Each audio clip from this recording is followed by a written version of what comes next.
Is there anything in it for you in terms of your reputation as a storyteller of like, yeah, okay, people know me as a YouTuber? Yeah. Well, of course, my pride's on the line because obviously if this show doesn't do well, then it's like, oh, he's just, a YouTuber.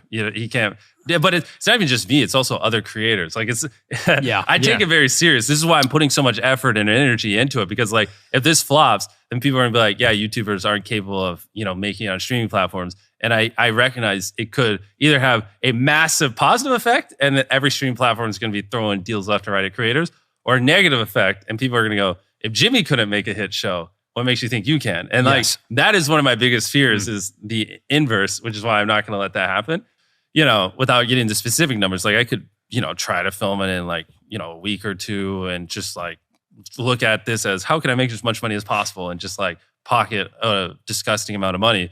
But that's not the goal here. The goal here is to make the greatest streaming show possible. So people, look at the YouTuber, economy and it's like, wow, they can really move the needle. Yeah. You know what I mean? This is a big deal for that. This is like a historic deal in our space. And like in the past, creators and traditional media have tried things, but it's never really worked. I know. Right? It's never worked. And so this is like a historic moment and also like an inflection point. It is.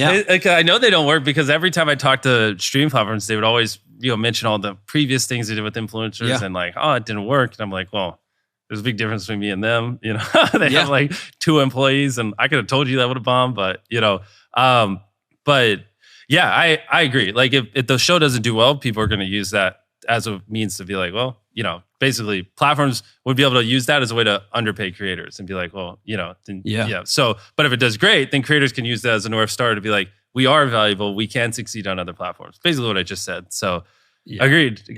Is there something to like the previous creators didn't have their own production companies? So like they were relying on traditional production companies to make the show?